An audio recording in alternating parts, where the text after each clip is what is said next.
আসসালামু আলাইকুম। আহ, কেউ লাইভে থাকলে আমরা লাইভে আছি, প্রশ্ন থাকলে পোস্ট করবেন, কমেন্ট লিখবেন। আহ, তো আহ, উত্তর দেওয়া যাবে, উত্তর দেব আমরা। আর এছাড়া নর্মালি আমরা এডুকেশনাল কন্টেন্ট সাধারণত এই গ্রুপে শেয়ার করি, যাতে আহ, আপনাদের উপকার হয়, সচেতনতাটা বাড়ে। তো ব্রেস্ট হেলথ নিয়ে আমরা বিভিন্ন রকম কথাবার্তা বলি, যে কিভাবে ব্রেস্টের সমস্যাটা হয়, লক্ষণগুলা বা কোনো রকমের সমস্যাটা, যে ব্রেস্টের যে সমস্যা সেটাই বা বুঝবো কিভাবে। তো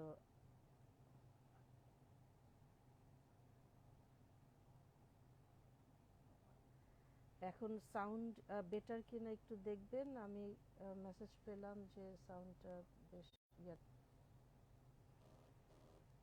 তো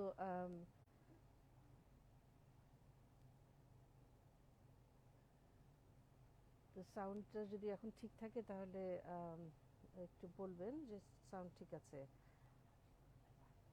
শোনা যাচ্ছে।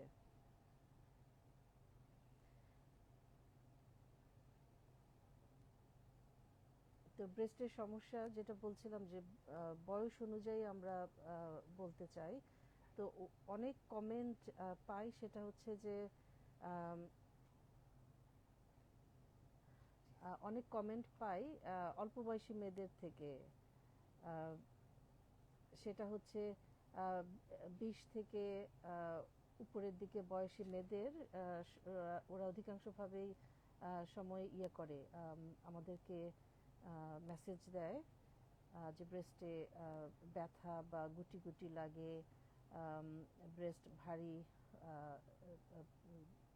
নিপেলে চুলকায়, নিপল থেকে ডিসচার্জ হয়, পিরিয়ডের সাথে সম্পর্ক আছে, পিরিয়ডের আগে আম, ব্যথা বেশি হয়, আবার অনেকের পুরো মাস জুড়েই ব্যথা থাকে। তো এই ধরনের সমস্যাগুলো সাধারণত চিন্তার কোনো ব্যাপার না, এগুলো হচ্ছে যে হরমোনের পরিবর্তনের সাথে সাথে হয়।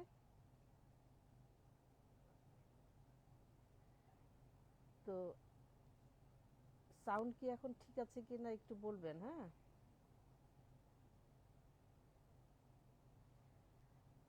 শোনা যাচ্ছে কি না এখন ঠিক মতো একটু বলবেন।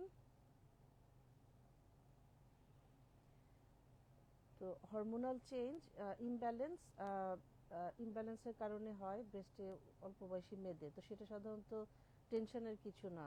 তো অনেক সময় ডায়েটটা বলি, ডায়েট আর এক্সারসাইজ এই দুটাই হচ্ছে আসল ট্রিটমেন্ট ভালো থাকার জন্য, ব্রেস্টের সমস্যাটা প্রতিরোধ করার জন্য। তো ডায়েট বলতে হরমোনাল ব্যালেন্সটা মেনটেন করার জন্য ডায়েটটা আমরা হেল্প অ্যাডভাইস করি। তো সেটার জন্য আমাদের নিউট্রিশনিস্ট আছে অনলাইনে। তো আম, যদি সম্ভব হয় তাহলে আমি রিকোয়েস্ট করব সাথী নুসরাতকেও অ্যাড করা যায় কি না, অনলাইনে আসতে পারে কি না, তাহলে আমি এখান থেকে অ্যাড করব।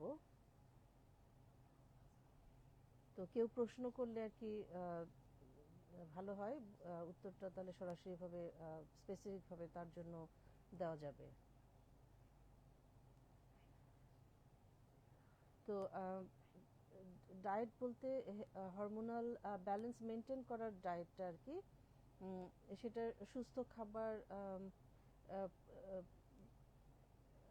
স্বাভাবিকভাবে যেটা আমরা জানি যে তেল, চর্বি, ফ্যাটি খাবার, মিষ্টি খাবার এগুলো বন্ধ করা, কার্বোহাইড্রেটটা কম খাওয়া। কার্বোহাইড্রেট বলতে কি বোঝায়, সেটা হচ্ছে ভাত, রুটি, মিষ্টি সবজি, মিষ্টি ফল, সস, এগুলোও কিন্তু কার্বোহাইড্রেটের পর্যায়ে পড়ে। তো সেগুলো খেয়াল রাখতে হবে।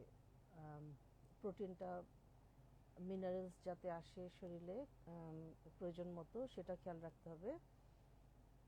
প্রচুর পানি খেতে হবে, টক খাওয়াটা ভালো অনেক, প্রত্যেক দিনে যাতে টক খাওয়া হয়।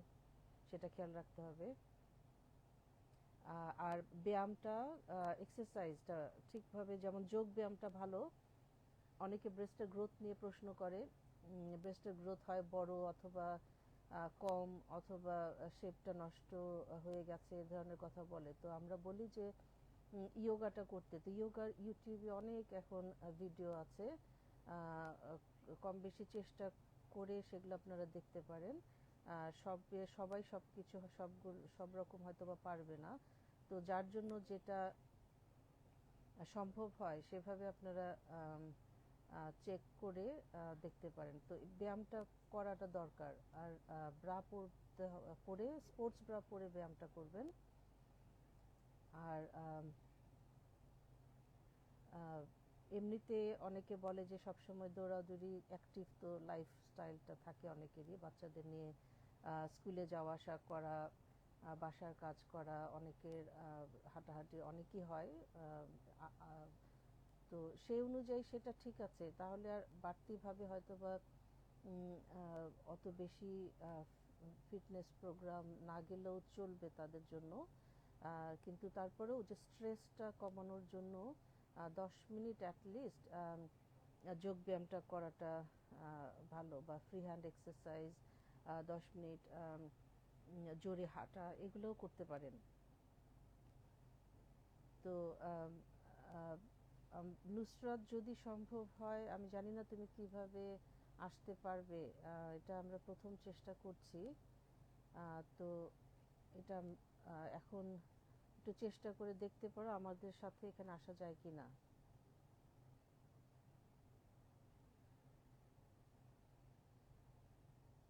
আমি একটু চেষ্টা করি অ্যাড করার অপশন এখানে দেখাচ্ছে কিনা।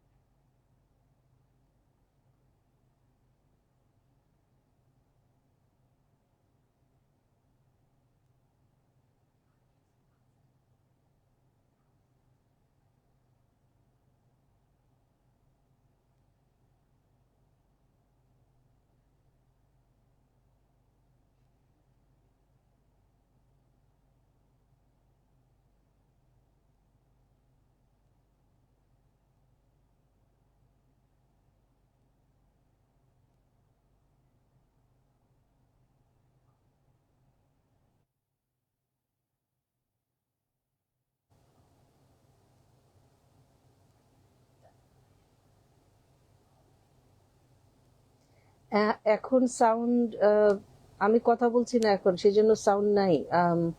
নিশি, তো কোনো প্রশ্ন আছে? প্রশ্ন থাকলে প্রশ্ন করেন, আমি দেখতে পাচ্ছি।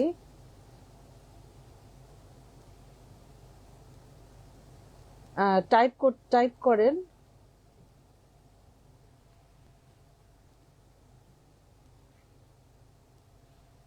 কি, কিভাবে আমি হুম, yeah, they're saying sound bad, but একটু better, কিন্তু how can I have people to share and come as well as a screen? Share the screen. Yeah, come on live. I don't know. I don't know how to do this. It's maybe.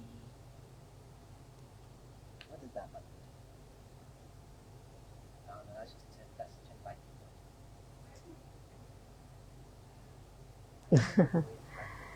হ্যাঁ, এখন sound ঠিক আছে। Thank you Nusrat. তো তোমার তো নুসরাত আমাদের consultant nutritionist. Nusrat, তোমাদের ওখান থেকে তাহলে লাইভে আসতে পারো কিনা? মানে গ্রুপে এসছো, বাট আমার সাথে কানেক্টেড হওয়ার জন্য কি করা যায়? আচ্ছা, আমি একটা প্রশ্ন পেয়েছি, সেটা হচ্ছে যে ব্রেস্ট থেকে ডিসচার্জ হয় আঠালো পানি, আর ধরলে বা হালকা চাপ দিলে ব্যথা করে। এখন পানি যাওয়া বন্ধ হচ্ছে না, আর পিরিয়ড আসলে ব্যথা বেড়ে যায়। ব্রা ইউজ করলেও ঠিক কেমন ধরনের করতে হবে? আচ্ছা, তো থ্যাংক ইউ। তো উত্তরটা আমি এখানে বলি, যদি আপনি না শোনেন তাহলে আমরা তো মেসেজও আমি দিব। তো সেটা হলো যে আপনার বয়সটা একটু বলবেন কি, বয়সটা কত, ম্যারিড কিনা?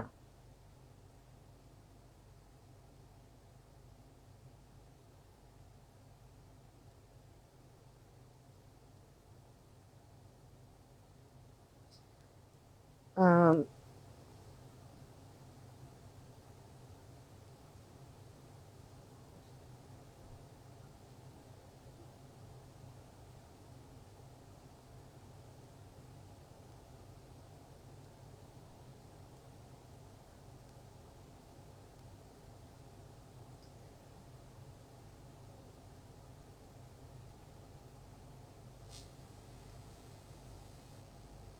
আচ্ছা আচ্ছা।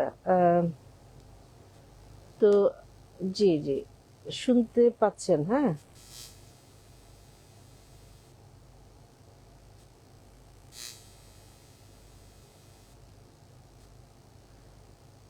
আহ, শুনতে পাচ্ছেন, কিন্তু বয়সটা আর ম্যারিড কিনা সেটা কিন্তু আমি আহ, এখনো উত্তরটা দেখতে পাচ্ছি না। তো তো নিপল থেকে কিছু বেরোচ্ছে আঠালো পানি জাতীয়, চাপ দিলে ব্যথা করে, পিরিয়ডের আগে ব্যথা বেড়ে যায়, ব্রা পরলেও হেল্প হচ্ছে না। তো এইটা হচ্ছে প্রশ্ন করেছেন একজন আমাদের পেশেন্ট বা ভিজিটার। তো উত্তরটা হচ্ছে, যদি বয়স কম হয়ে থাকে, আনম্যারিড হন, তাহলে আহ, এটা খুবই কমন ব্যাপার।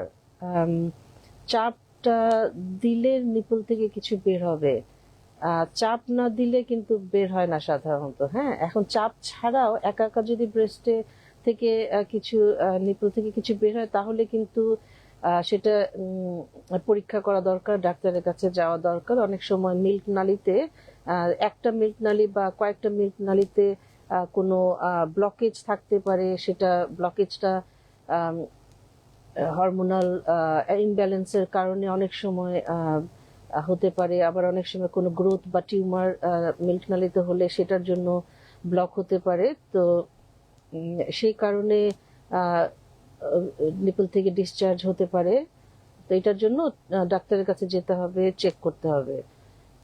আর যদি চাপ ছাড়া, চাপ দিলে বের হয়, তাহলে কিন্তু এটা অনেক কমন একটা ব্যাপার, সেটা আমরা চাপটা দিতে কিন্তু মানা করি, তাহলে আরো মিল্ক নালীতে ড্যামেজ হবে। আর চাপ আম, না দিলে ডিসচার্জও বা কিছু বেরো হবে না, আবার ব্যথাটাও কিন্তু কমে যাবে। তো এটা হচ্ছে একটা সহজ উপায়। আর ব্যথাটা পিরিয়ডের আগে বেড়ে যাওয়া, এটাও খুব কমন একটা ব্যাপার, স্বাভাবিক একটা ব্যাপার। আম, তো পিরিয়ডের আগে ব্যথা যাদের খুব বেশি হয়, বা অনেক সময় পিরিয়ড হলেও অনেক সময় লাগে, দেরিতে ব্যথাটা ঠিক হয়, সেই ক্ষেত্রে পিরিয়ডের আগ দিয়ে 1-2 সপ্তাহ আগের থেকে ডায়েটটা খেয়াল রাখতে হবে, প্রচুর পানি খেতে হবে, টকটা বাড়াতে হবে, টক খাওয়া, এক্সারসাইজটা করতে হবে, জগিং, দৌড়ানো, জোরে জোরে হাঁটা, সেটা 20-25 মিনিট। তো এই জীবনযাপন পদ্ধতিটা খেয়াল রাখতে হবে। তো এটা হচ্ছে, আর স্পোর্টস ব্রাটা পরে এক্সারসাইজটা করবেন। আর সুতির ব্রাটা পরা ভালো, সবসময় ব্রাটা পরার অভ্যাসটা করবেন, রাতে খুলে রাখলে চলবে। আর ম্যারিড হয়ে গেলে তখন তো ব্রেস্টে অনেক রকমের পরিবর্তনই হয়, প্রেগনেন্সিতে, তারপরে বেবিকে ব্রেস্ট ফিডিং করানোর সময়, ব্রেস্ট ফিডিং বন্ধ করলে, বাচ্চা হয়ে যাওয়ার পরে, তখন আবার একটা পরিবর্তনের প্রক্রিয়া বডিতে চলে। তো সেই কারণে অনেক সময় সেটাও হরমোনের একটা পরিবর্তনে অনেক সময় ব্রেস্টে পরিবর্তন হতেই পারে। তো একটানা 2-3 মাস একটা সমস্যা থেকেই গেলে, তখন ডাক্তারের কাছে চেক করানোটা দরকার। তো আমি দেখতে পাচ্ছি যে আমাদের এখানে ডক্টর তাজিন সান্ড্রাও অ্যাটেন্ড করেছে, ডক্টর রিনা। ওয়ালাইকুম সালাম। তো আমরা এরপরে এখন মেসেজটা দেখতে পাচ্ছি, কিন্তু এরপরে আমরা ট্রাই করব যাতে তোমরা কন্ট্রিবিউট করতে পারো কোনো প্রশ্ন, বা তোমাদের কাছে অনেক সময় পেশেন্টরা প্রশ্ন করে। স্ক্রিনিংটা তোমরা যেহেতু সান্ড্রা তো এখন ইউকে তে করেছিলে, আর রিনা তো এখন হেল্প করছো, তো পেশেন্ট অনেক সময় ডিরেক্ট প্রশ্ন করে, তাই না? তো তোমাদেরও অনেক রকমের এক্সপেরিয়েন্স বা প্রশ্নের একটা কালেকশন নিশ্চয়ই আছে, তাহলে আমাদের এই গ্রুপে শেয়ার করলে উপকার হবে অনেক মানুষের। তো আমরা সেটা নেক্সট ডে যাতে এই অপরচুনিটিটা আর কি করতে পারি, আমরা শেয়ার করতে পারি যাতে কথা বলাটা, তো সেটা হয়তো বা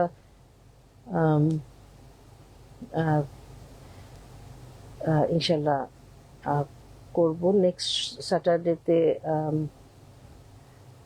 6 তারিখে হবে না, 6 তারিখে 7 তারিখে হবে না, ওই উইকেন্ডটা এটা তখন আমি ঢাকাতে থাকবো, তো তখন একটু ব্যস্ততা থাকবে। তো এর পরের সপ্তাহে আর করবো ইনশাল্লাহ। তো আর কোনো প্রশ্ন কি আছে কি না? কেউ প্রশ্ন করতে পারেন।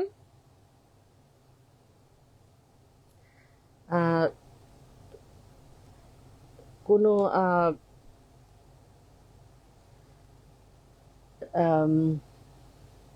সাজেশন আইডিয়া থাকলেও দিতে পারেন এখানে।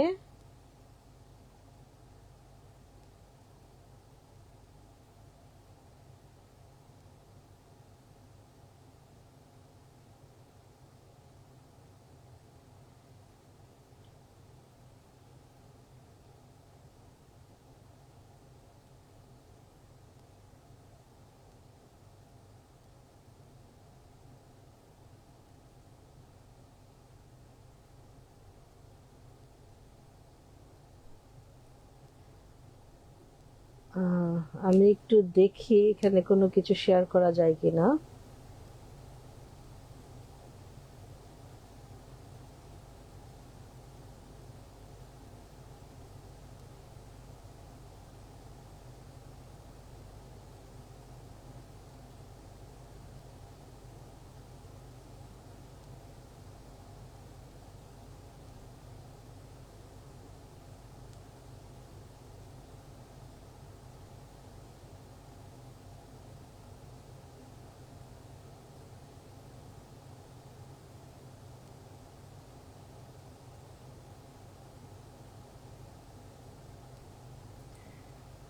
তো এটা এক্সপ্লোর করতে হবে আর কি, তো এটা দেখবো ইনশাল্লাহ নেক্সট টাইমে।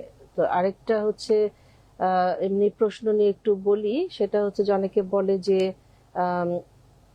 কোনো গুটি বা চাকা, তো সেটাও ডিপেন্ড করে। আচ্ছা, একটা প্রশ্ন বা পেয়েছি, সেটা রিনা অবশ্যই শেয়ার দিতে পারো এখানে, তাহলে যারা দেখছে তারা আশা করি দেখতে পাবে কমেন্ট। তো প্লিজ শেয়ার করো। তো যেটা বলছিলাম যে অনেকে গুটি বা চাকা বলে, তো চাকাটা হচ্ছে যে 30 বছর পর্যন্ত কোনো চাকা যদি থেকেই যায় 2-3 মাস একটানা মিনিমাম, তাহলে ওইটা ফাইব্রোডিনোমা হতে পারে, বা হরমোন ইমব্যালেন্স জনিত কারণে প্রমিনেন্ট ব্রেস্টের কোনো চাকা থাকতে পারে। তো সেটা এগুলো সাধারণত ক্ষতিকর না। তো অনেকে কোনো চাকা মনে হলেই দেখা যায় যে অপারেশনের কথাটা চিন্তা করে, অপারেশন করতে চায়, আবার সঠিক ইনফরমেশনটা বা গাইডেন্সটা পায় না অনেকে, এটাও হয়। তো এখন সচেতনতাটা যেহেতু বেড়ে যাচ্ছে একটু, তো সবার খেয়াল রাখতে হবে অল্প বয়সী মেয়েদেরও যাতে না হয়, মিসগাইডেড না হয়ে যায়। তো সেজন্য আমাদের যারা আমরা গ্রুপে আছি প্রায় 1000-এর বেশি এখন অ্যাক্টিভ মেম্বার হয়েছে আমাদের এই গ্রুপটাতে। তো আপনাদের ফ্যামিলি, ফ্রেন্ডস, পরিচিত সবার কাছে কিন্তু অ্যাডভাইসটা দিয়ে দিবেন যতটুকু নিজেরা পারবেন। তো আসসালামু আলাইকুম মিমি, আমি ইনশাল্লাহ আগামী 2 জুলাই থেকে 6 তারিখ পর্যন্ত, 6 জুলাই পর্যন্ত ঢাকা থাকবো। তো আমি হ্যাঁ, থ্যাংক ইউ সাথী, লিখেছো। তো যেটা বলছিলাম যে গুটি বা চাকা, তো সেটা হচ্ছে যে অল্প বয়সী মেয়েদের জন্য সাধারণত কিন্তু এটা হার্মফুল কিছু না, হ্যাঁ, ভয়ের কিছু নাই। তারপরেও একটানা যদি কয়েক মাস থাকে এরকম চাকা একটা পজিশনেই, ব্রেস্টের একটা জায়গাতেই, তাহলে চেক করানো দরকার ব্রেস্টের ডক্টরকে দিয়ে, আর ব্রেস্টের স্পেশালিস্টকে দিয়ে আর কি। হ্যাঁ, সেটা জেনারেল সার্জারির ডিপার্টমেন্টের একটা বিভাগ, হ্যাঁ, ব্রেস্ট সার্জারি। তো এটা অনেকে এখনো ঠিক ভালোভাবে কিন্তু জানেন না। আমরা যখন পেশেন্ট দেখি তখন দেখি অনেক জায়গায় ঘুরে ঘুরে সময় নষ্ট করে, অনেক ব্যয়বহুল খরচও করে তারপরে খোঁজ পায় যে হ্যাঁ, ব্রেস্টের সমস্যার জন্য আসলে যে ব্রেস্ট সার্জনের কাছে আসতে হবে। এই তথ্যটাও জানতে অনেক কষ্ট হয়, অনেক সময় লাগে, আর টাকাও খরচ হয় অনেক। তো সেই জন্য এটা খেয়াল রাখবেন, ব্রেস্টের প্রবলেম হলে, চেক করতে হলে, ব্রেস্ট স্ক্রিনিং করতে হলে প্রাইমারি ডক্টর কিন্তু হচ্ছে ব্রেস্ট সার্জারি ডিপার্টমেন্টের স্পেশালিস্ট অথবা ব্রেস্ট সার্জন। আর যারা বয়স একটু 30-এর বেশি হয়ে গেলে তখন ব্রেস্টে কোনো চাকা, গুটি এগুলো ফিল করলে তখন চেক করতে হবে, ডক্টরের কাছে যেতে হবে, ব্রেস্ট স্পেশালিস্টের কাছে, ব্রেস্ট সার্জনের কাছে যেতে হবে। তো সেটা ব্রেস্টে টিউমার হতে পারে। টিউমারের ধরনটা হচ্ছে বেনাইন অথবা ম্যালিগন্যান্ট। বেনাইন হচ্ছে যে ইনোসেন্ট, ফাইব্রাডিনোমা হতে পারে, সিস্ট হতে পারে, তো এগুলো ক্ষতিকর না। আবার যদি ব্রেস্ট ক্যান্সার হতে পারে, ব্রেস্ট ক্যান্সার না, কিন্তু ব্রেস্ট ক্যান্সার হওয়ার একটা সম্ভাবনা আছে, এই ধরনের ঝুঁকিপূর্ণ টিউমারও হতে পারে। তো সেগুলো চেক করাটা অবশ্যই দরকার। তো সেই জন্য ব্রেস্ট সার্জনের কাছে যেতে হবে, টেস্ট করতে হবে, যদি লাগে বায়োপসি করতে হয়, সেটা আল্ট্রাসাউন্ড গাইডেড বা ম্যামোগ্রাম গাইডেড কোর বায়োপসি বলে এই টেস্টটাকে। তো কোর বায়োপসিটা করে 3-4 দিন সময় লাগে রিপোর্টটা পেতে। তারপরে রিপোর্টের উপর ডিপেন্ড করে যদি অপারেশন করতে হয় তখন অপারেশন করা লাগবে। আর অপারেশন ছাড়াও অনেক সময় ওই জীবনযাপন পদ্ধতিটা চেঞ্জ করলেই কিন্তু অনেক উপকার পাওয়া যায়। আমাদের অনেক অনেক পেশেন্ট কিন্তু অনেক ভালো আছে অপারেশন ছাড়াই। তো সেই জন্য সঠিক ইনফরমেশনটা দরকার, আর চেকটা, স্ক্রিনিংটা করতে হবে। তো এটা করলে, চেক করতে যাওয়া মানে ব্রেস্ট ক্যান্সার হয়ে যাবে, সমস্যা ধরা পড়বে, এই ভয়ে অনেকে আসে না, সেটাও ঠিক না। হ্যাঁ, সেটাও ঠিক না। তো একটু সাহসী হতে হবে, সচেতন থাকতে হবে। তো থ্যাংক ইউ, আমি মেসেজ পাচ্ছি। হ্যাঁ মিমি, অনেক অনেক ধন্যবাদ। কোনো উপকার করতে পারলে আমাদের টিম অনেক ভালো লাগবে আমাদের। তো আপনারাও যারা আমাদের পেশেন্ট, আমাদের সাথে একসাথে জার্নিতে, ব্রেস্টের হেলথের জার্নিতে পার্টিসিপেট করেছেন, ট্রিটমেন্ট নিয়েছেন বা ট্রিটমেন্ট হয়ে গেছে, ফলো আপে আছেন, বা নতুন পেশেন্ট অথবা পেশেন্টের ফ্যামিলি মেম্বার, ফ্রেন্ড, প্রতিবেশী, সবাই শেয়ার করবেন। হ্যাঁ, সচেতনতার ব্যাপারে আর কি, যাতে একটু সাহসী হয় সবাই, ভয় না পায়, চেক করায় যদি প্রবলেমটা হয়। আর শুধু শুধু অনেকে আবার এটাও আছে যে বিশেষ করে সেটা দেখেছি যে অল্প বয়সী মেয়েদের, আম, ও অল্প বয়সী মেয়েরা আবার খুব বেশি সচেতন অনেক সময়, এমন বেশি সচেতন যে কোনো অপারেশন না লাগলেও কোনো একটা চাকা আছে বা সেটা তেমন কিছুই না, তারপরেও কনভিন্সড হতে চায় না, অপারেশন করবেই। তো অপারেশন করতেই হবে, না হলে যদি ক্যান্সার হয়ে যায়, বিভিন্ন মানুষের কাছ থেকে কথা শুনে। তো সেটাও একটু ভুল করে ফেলে, তো পরে বুঝতে পারে, কিন্তু সেটাও তো দেরি হয়ে যায়। দেরি হয়ে যায় বলতে হচ্ছে যে একটা শুধু শুধু একটা আননেসেসারি একটা অপারেশন হলো, অপারেশন হলে অপারেশনেরও তো একটা সাইড এফেক্ট হয় কিছুটা, তাই না? মানে স্কার ক্ষত থাকে ভিতরে, দাগ হয়। অল্প বয়সী মেয়েদের কোনো স্কার হলে, দাগ হলে, তো সেটা আবার অনেক সময় কেলয়েড হয়ে যায়, হাইপার প্লাস্টিক স্কার হয়ে যায়। মানে দাগটা বোঝা যায়, মোটা হয়ে যায়, একটু নডিউলার, গোটা গোটার মতো লাগে, দড়ি দড়ি মতো লাগে, সেটাও আবার ব্যথা করে। তো এক সমস্যা থেকে আরেক বিভিন্ন রকম সমস্যায় পড়ে যায়। তো তো সেই জন্য খেয়াল করতে হবে যে সঠিক সিদ্ধান্তটা নিতে হবে। সঠিক সিদ্ধান্ত নিতে হলে সঠিক সময়ে সঠিক স্পেশালিস্টের কাছে আসতে হবে।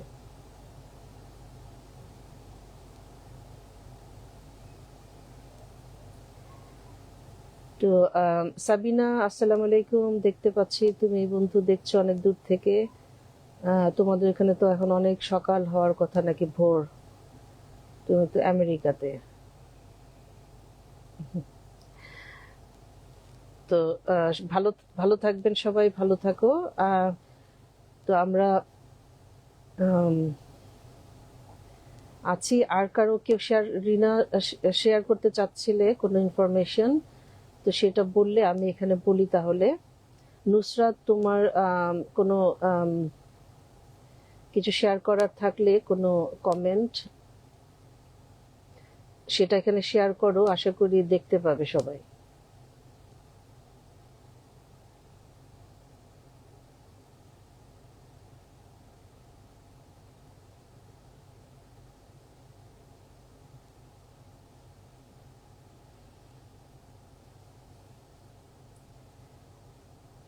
আর কোনো প্রশ্ন আছে কিনা আমি ওয়েট করছি। তো আরেকটা টপিক বলি, সেটা হচ্ছে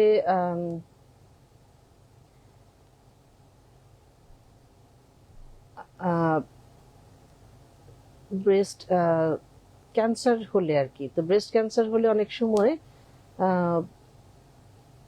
ডিপেন্ড করে ট্রিটমেন্টটা কি হবে। তো ট্রিটমেন্টটা অনেক সময় কিন্তু কেমোথেরাপিটা আগে দিতে হয়, স্পেশালি যদি অল্প বয়সী মেয়ে যদি হয়, তাহলে অল্প বয়সী বলতে আমি বোঝাচ্ছি 30+ আর কি, 30 থেকে 40 এই বয়সী মেয়েদের। 30-এর নিচে তো ব্রেস্ট ক্যান্সার খুবই আনলাইকলি, খুবই আনকমন। তো অল্প বয়সী বললে আবার সবাই ভয় পাবেন না যে 20 বছরের মেয়েরা আবার এখন ভয় অস্থির হয়ে যাবে।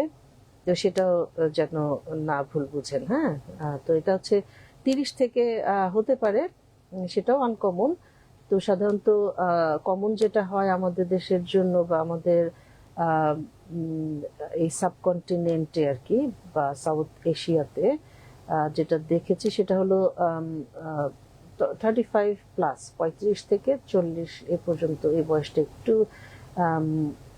খেয়াল রাখতে হয়, চেক আপে থাকতে হয় যদি কোনো ব্রেস্টে সমস্যা হয়।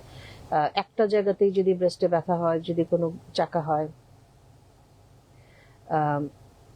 শেপ যদি হঠাৎ চেঞ্জ হয়, নিপল যদি মনে হয় ভেতরের দিকে একটু ঢুকে যাচ্ছে, নিপল থেকে যদি ব্লাড জাতীয় কিছু বের হয়, চাপনা দিলে একা একা, বগলের কাছে কোনো চাকা লাগলে, বগলে ফুলে থাকলে, এগুলো খেয়াল রাখতে হবে। তো তো সেই ক্ষেত্রে আর কি অনেক সময় ব্রেস্ট ক্যান্সারের ট্রিটমেন্টটা শুধু অপারেশন না, এটা মাল্টি মোডালিটি ট্রিটমেন্ট বলি। মাল্টি মোডালিটি বলতে এটা কয়েক মাস ব্যাপী ট্রিটমেন্ট। যে কোনো ক্যান্সারেরই ট্রিটমেন্ট একদিনে শেষ হয় না, কয়েক মাস লাগে। তো ব্রেস্ট ক্যান্সারের বেলাও তাই। তো ব্রেস্ট ক্যান্সার অন্য ক্যান্সারের থেকে ট্রিটমেন্টটা ভালো। তো সেটা হচ্ছে যে সার্জারিটা ডেফিনিটিভ ট্রিটমেন্ট, নির্মূল করতে হলে অপারেশন করতেই হয় যদি নির্মূলযোগ্য ক্যান্সার ধরা পড়ে। আর তারপরে কেমোথেরাপিটা লাগে যদি বয়স কম হয়, তাহলে আমরা সাধারণত একটু অ্যাগ্রেসিভ ভাবে ট্রিটমেন্টটা দেই, একটু গুরুত্ব নিয়ে ট্রিটমেন্টটা দিতে হয় যে ভবিষ্যতের কথা চিন্তা করে। গুরুত্ব সব জায়গাতেই দিতে হয়, বাট গুরুত্ব বলতে আমি মিন করছি যে ট্রিটমেন্টের অপশনগুলো অনেক ওপেন হয়ে যায়।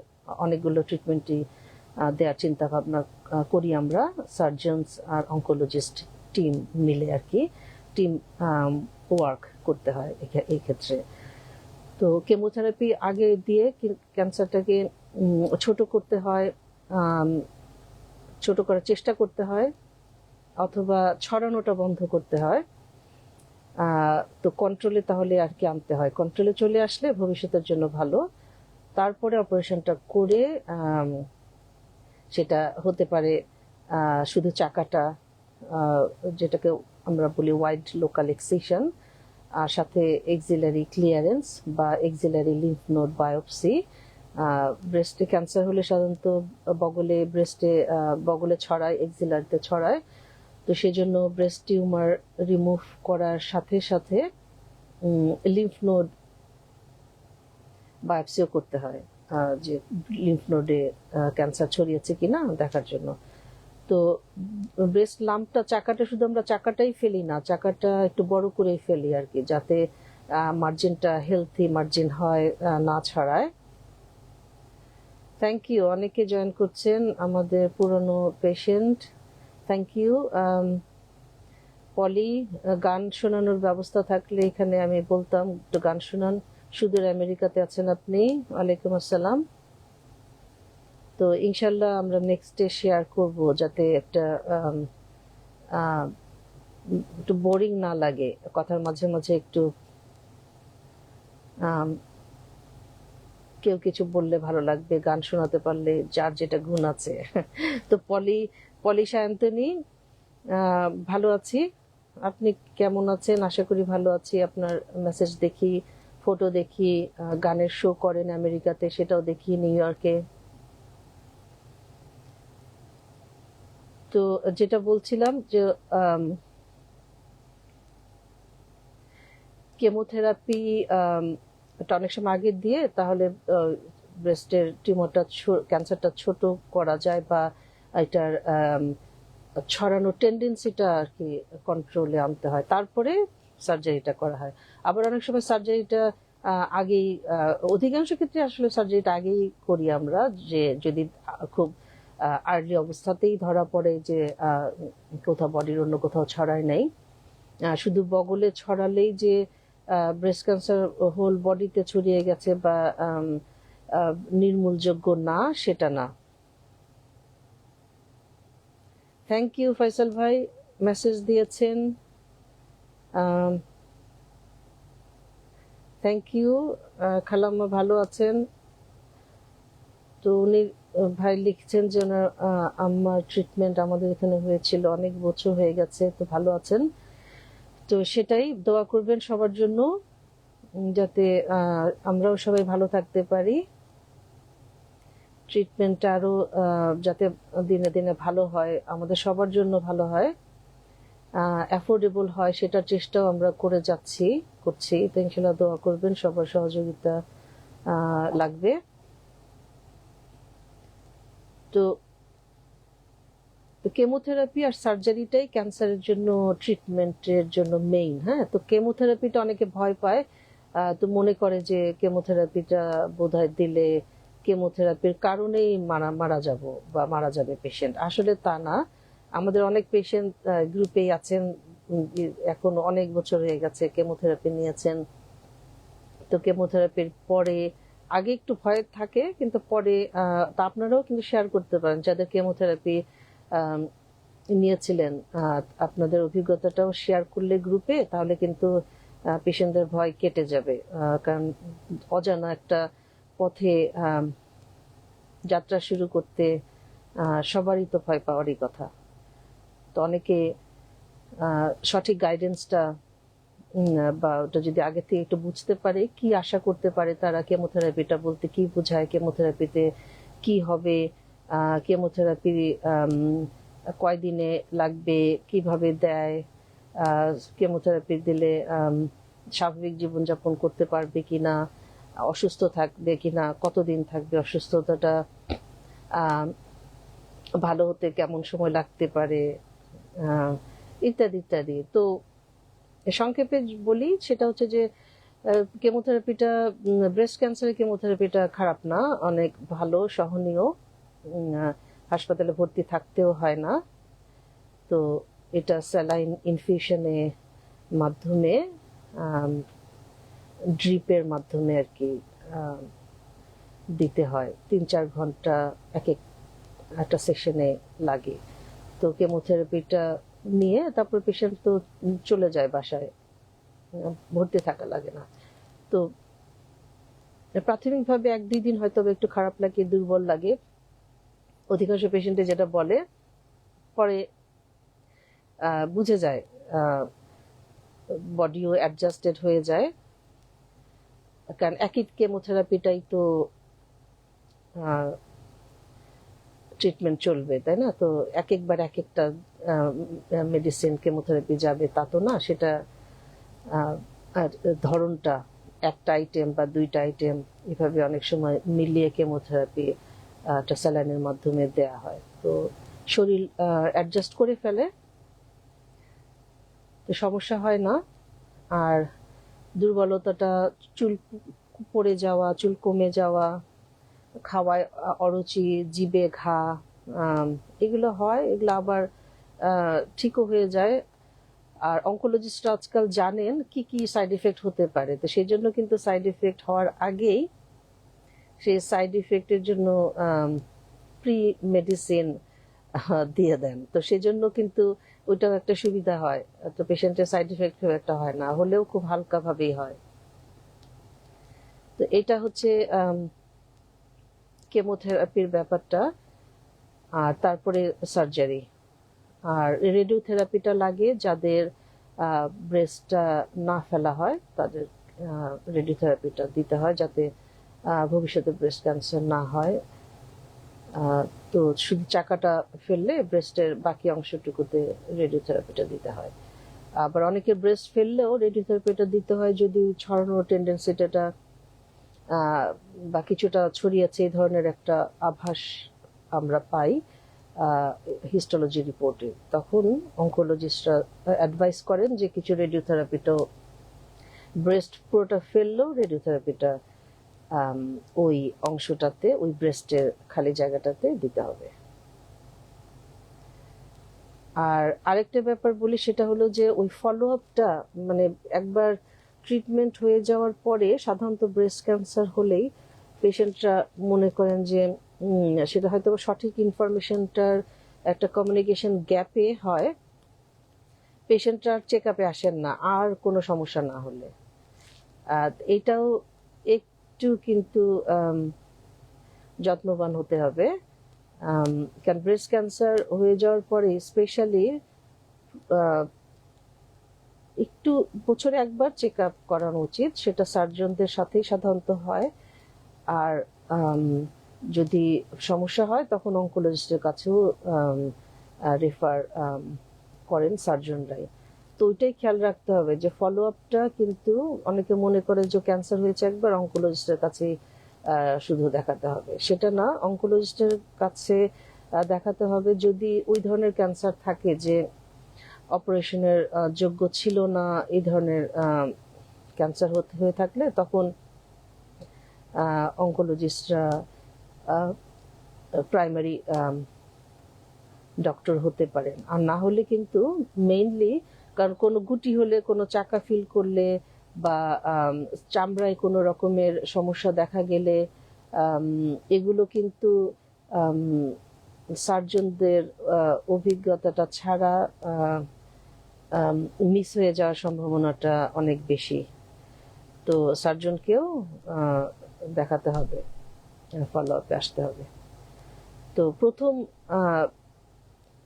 5 বছর মিনিমাম খেয়াল রাখতে হবে ফলো আপে থাকাটা। আর তারপরে যে কোনো সময় প্রবলেম হলে তখন আসা যায় আর কি। তো মোনালিসা জয়েন করেছে দেখছি, থ্যাংক ইউ। তো শেয়ার করলে ভালো হতো কোনো ইনফরমেশন বা কোনো শর্ট ভিডিও ক্লিপ আমাদের এই গ্রুপ লাইভে। রিফাত আরা শারমিন ইউকে থেকে আমাদের অনেক পছন্দের একজন স্ক্রিনিং ডক্টর ছিল, আমাদের সাথে কাজ করেছে রিফাত, এখন ইউকেতে অনেক সিনিয়র পোস্টে কাজ করছো গাইনিতে। ওয়ালাইকুম সালাম, ভালো আছো কিনা? ভালো আছো আশা করি। তো হেল্প হেল্প চাই, হ্যাঁ, সবার কাছে, সবাই সহযোগিতা করবে, সবাই আমাদের ইউকেতেও বাংলাদেশি কমিউনিটির জন্য আমরা কাজ করার প্ল্যান করছি, ইনিশিয়েটিভ কিছুটা নিয়েছি। তো সাহায্য চাবো, সাহায্য করবে আশা করি যারা ইউকেতে আছো।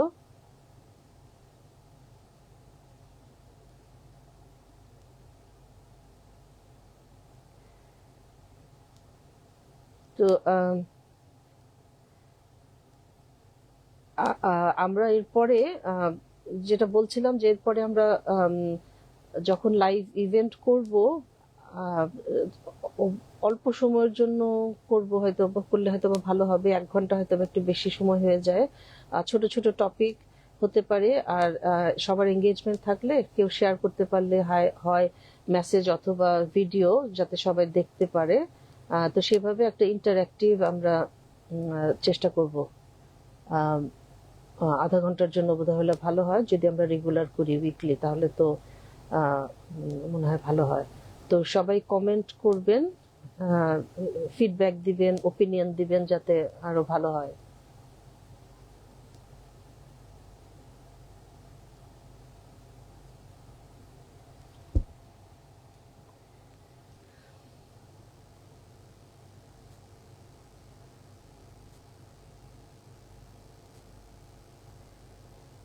তো আমি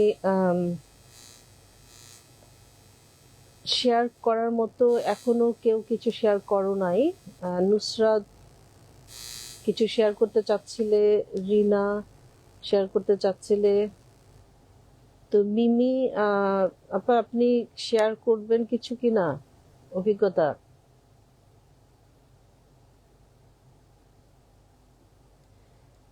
পলি নেক্সট টাইম ইনশাল্লাহ যদি শেয়ার করেন।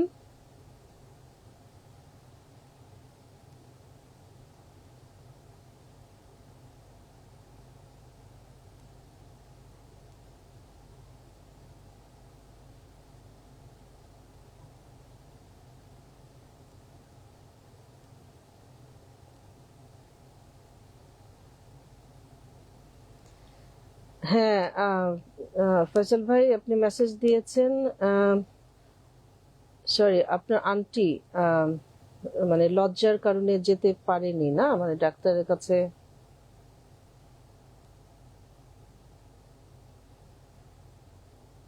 সেই কারণে দেরি করেছে কিনা, নাকি তারপর অনেক অনেক ডক্টরকে দেখিয়েছেন কিন্তু উনি বোধহয়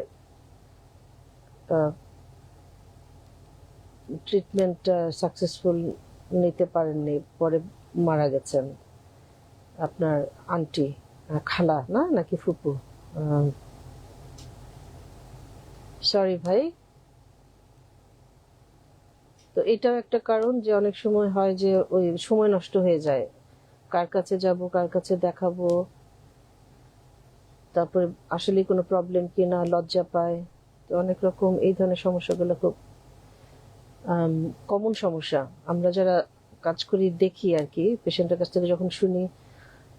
তো তো এরকম হয়, সঠিক ইনফরমেশনটা পায় না, কোথায় যেতে হবে সেটাও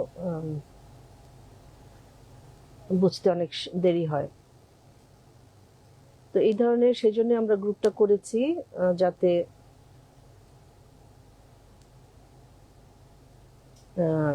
উপকার যদি কিছুটা আমরা করতে পারি তাহলে যেন মানুষের উপকার হয়।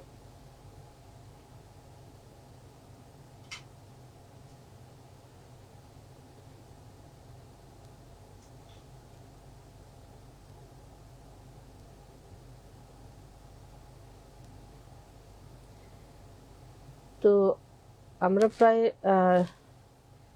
শেষ অংশে চলে আসছি।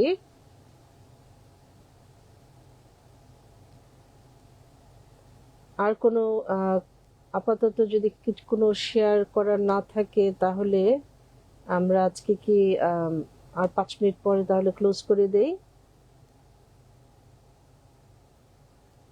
তো যারা এখনো আছেন, কোনো কমেন্ট থাকলে, ফিডব্যাক থাকলে করেন, তাহলে কথা বলি। আপাতত নাহলে একটা না অনেক বেশি কথা হয়ে গেলে আবার পেশেন্টদেরও খারাপ লাগবে, নেগেটিভ কথা হয়ে যাচ্ছে কিনা।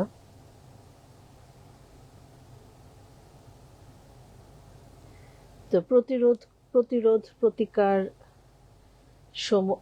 আগেই ডক্টরের কাছে যাওয়া, স্ক্রিন করানো, চেক করা, এটাই হচ্ছে আসল। আর ট্রিটমেন্ট হচ্ছে লাইফস্টাইল, জীবনযাপন পদ্ধতি, খাওয়া দাওয়া, সঠিক খাবার দাবার, আর হচ্ছে প্রত্যেক দিন এক্সারসাইজ করা। তাহলে অনেক রোগ থেকেই মুক্তি পাওয়া যায়, শুধু ব্রেস্টের স্বাস্থ্যই না, অনেক রোগ থেকেই মুক্তি পাওয়া যায়।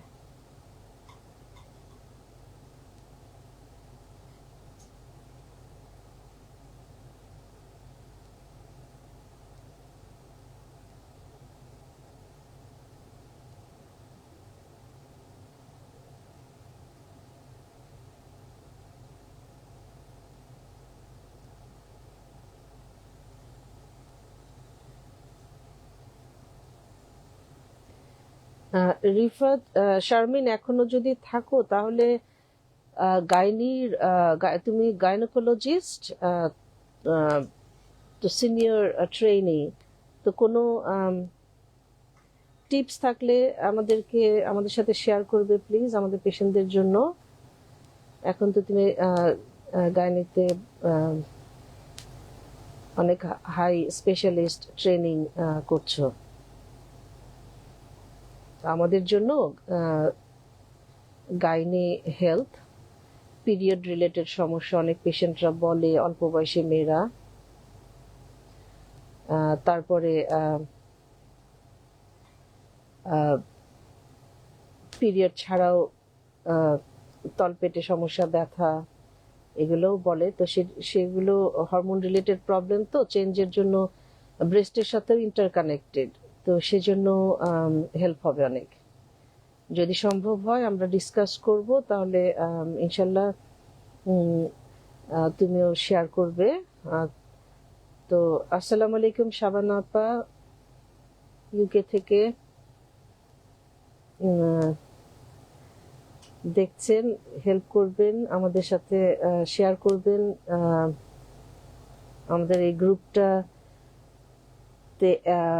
সবার কন্ট্রিবিউশন আশা করি আমাদেরকে হেল্প করবে। বাংলাদেশি কমিউনিটি, ইউকে, আমেরিকা, আপনি তো ইউএসএ তে, আমাদের সিনিয়র আপা, ঢাকা মেডিকেল থেকে পাশ করে আপনি মেডিসিনে কাজ করছেন।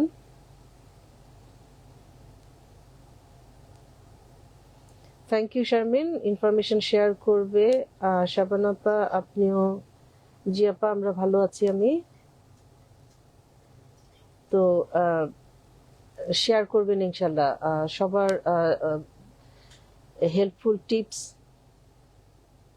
অ্যাডভাইস, ফিডব্যাক, পার্সোনাল অভিজ্ঞতা, নিজেদের ফ্যামিলির কারো কোনো রকমের অভিজ্ঞতা আছে যাদের ব্রেস্টের হেলথ, গাইনি হেলথ নিয়ে, তাহলে শেয়ার করলে আমাদের সবার উপকার হবে। তো আজকে আশা করি শুরু হলেও আমাদের এঙ্গেজমেন্টটা খারাপ হয়নি। তো শেয়ার করাটার ব্যাপারে আমরা একটু এক্সপ্লোর করব, যাতে শুধু কমেন্ট ছাড়াও সবার জন্য কথা বলেও সরাসরি ভিডিওতে কথা বলে ইন্টারাকশনটা ভালো হবে। কেউ ভিডিও ক্লিপ শেয়ার করতে চাইলে ভিডিও সেভ করে রেখেন, শর্ট ক্লিপ যাতে শেয়ার করা যায়। তো ইনশাল্লাহ আবার আমাদের দেখা হবে 13 জুলাইতে। তো সেটা আমরা পোস্ট দিয়ে দিব। এরকম সময় হলেই ভালো হয়, এরকম সময় দিয়ে দিব। তো ভালো থাকবেন সবাই। তো আজকে মতো আল্লাহ হাফেজ, সবাই ভালো থাকবেন। আসসালামু আলাইকুম।